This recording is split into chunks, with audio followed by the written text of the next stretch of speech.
If you are comfortable today with what you were comfortable with yesterday, you're already in trouble. Success is a daily thing. You've got to make the decision by managing it, and you manage the decision on a daily basis. What you want to be tomorrow, you've got to do today. If you keep going, you don't quit, you're going to get better. And you're going to get better, and you're going to get better. Hey, keep going. And then after that, you keep going. And then after that, you keep going. Because it's about what we do. It's about how we handle the situation. It's not about what happens to us, because things are going to happen. Disgust. Powerful emotion.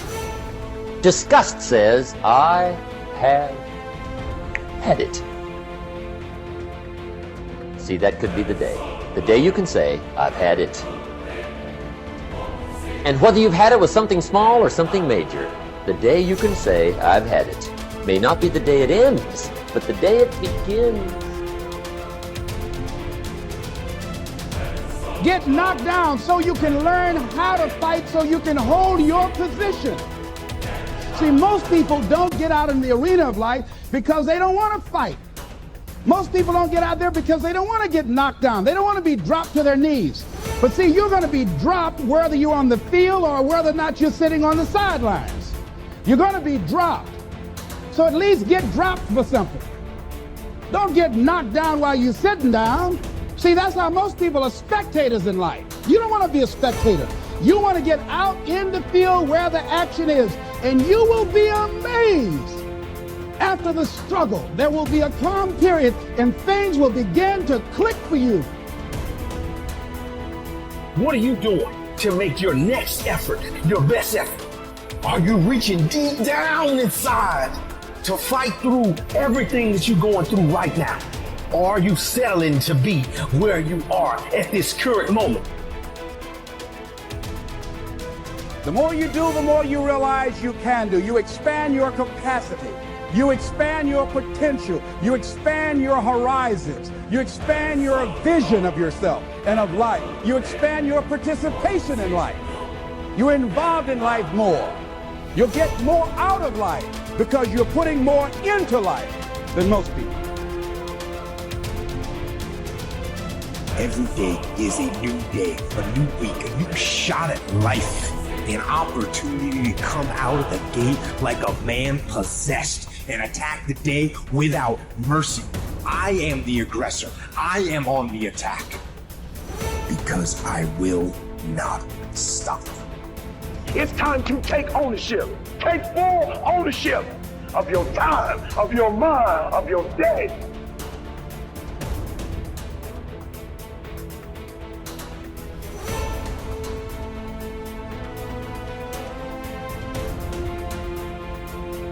Here's a most important question to spend some time answering. What kind of person will I have to become to get all I want? Write down a few thoughts on that. Write down some skills you'll have to develop, for example, and some of the things you're going to have to learn. Just spend a little time writing a few sentences on this. What kind of person will I have to become to get all I want? The answer to this will give you some personal development goals. Guarantee you that as you begin to give more of yourself in your work, give more of yourself in your marriage, give more of yourself in your relationships with your families and friends, give more of yourself to your talent, to your vocation, to your job or your business, as you begin to set high standards for giving that which you have been given to share in the universe, I guarantee you that life takes on a whole new dimension, that you'll be happier. You have a greater sense of happiness and fulfillment in life. Now you will begin to take off onto new paths, to some newer horizons, that you'll begin to see life totally different than most people. I think that's what Henry David Thoreau meant when he said most men live in quiet desperation. That most of us go through life because we're not using that which we've been given, that we are punished, that we're going through life getting up in the morning with no reason to get up. See, once you find out your purpose in life, and once you decide that you're going to live a life of sharing and giving and contributing to life, you don't need an alarm clock to get up.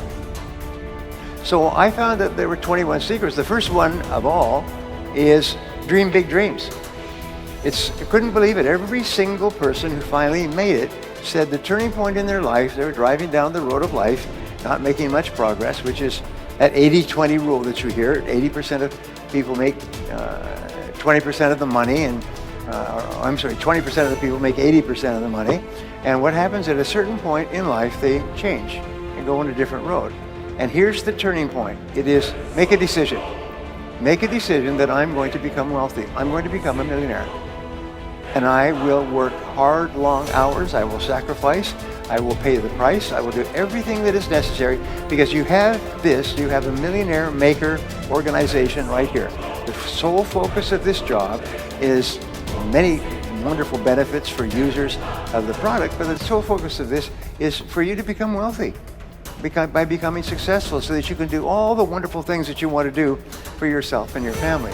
So make a decision that, by gum, I'm going to do it. And I realized at the age of 36 that I'd wished and hoped and prayed, but I never made a decision. Oh yeah, maybe someday it'll happen. Maybe there'll be a miracle on something. So I bought penny stocks or mining stocks, and I did all kinds of stuff, and not a darn thing happened. And then I found that the two things that millionaires say, number one is I was not more talented or smarter. I didn't get better grades than other people. He said, but I was willing to work harder than anyone else. I was willing to work harder than anyone else. I was willing to work harder, start earlier, work harder, stay later than anyone else. And you know, self-made millionaires on average work about 59 hours a week. They work about 6 days a week at 10 hours a day, or 7 or 5 days a week at 12 hours. There are very few wealthy people who work 5 days a week. In fact, there probably aren't any. They may work 5 days a week, but it's way after they've achieved their financial goals. The second thing they found is that they were frugal. Is they earned the money, but they didn't spend it all. Is they saved the money. Because there's a time in your life where you can be generous. You can buy things, you can take trips, you can get new cars and new homes and a home in the mountains and so on, but not early. I had a banker once who was very helpful to me, and I still remember, his name was Alan. He said, we do banking for owners of small and medium-sized businesses, and we can always tell when the business is going to get into trouble. Is the owner of the business decides to take all his money and build a new house. He said, you can always tell because it's too soon. Is they spend their money too soon. If they waited another 5 years, they could have bought or built a house without a problem. But what they do is they start to get some progress and they start to go a little bit wild. So your job is to become a self-made millionaire, and LifeVantage's job is to help you get there, and my job is to tell you what to do. I'm going to show you the recipes and the formulas that you can use. And sometimes it just takes one choice. And remember, 87% of millionaires and billionaires are self-made. They started with nothing. And nobody's smarter than you, and nobody's better than you. Nobody's smarter than you, nobody's better than you. If somebody else can do it, especially with all the disadvantages that many people start off with, if someone else can do it, you can do it as well. That's the proof. Abraham Lincoln once said that some become wealthy is proof that all can become wealthy. It's just the very fact that a person does well, it's proof. They started with nothing and they became wealthy, well, there's the proof you can do it as well.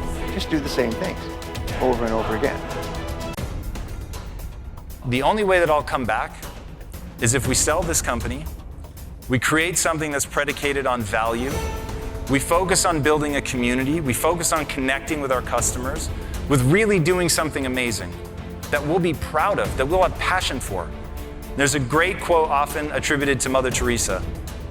Nobody will act for the many, but people will act for the one. And so I started thinking about my mom and my sister, morbidly obese. I knew I was going to lose them too early if somebody didn't solve that problem. And so for 3 very different reasons, we decided to sell the technology company and start a nutrition company. And when we started that company, everybody told us we were crazy. There were 1,600 protein bars already on the market when we started Quest. The category had been declining for years. One potential distributor actually said, I need another protein bar like I need another hole in the head. That sound familiar with your guys' circumstances?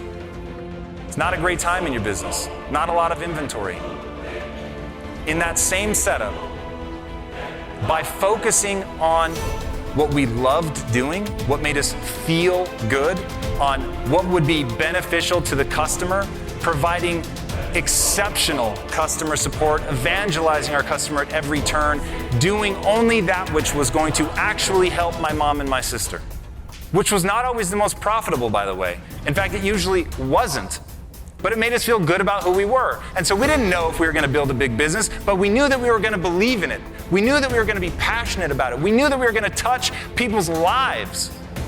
And that became the rallying cry for the business. Actually deliver value. Do things that other people just can't imagine.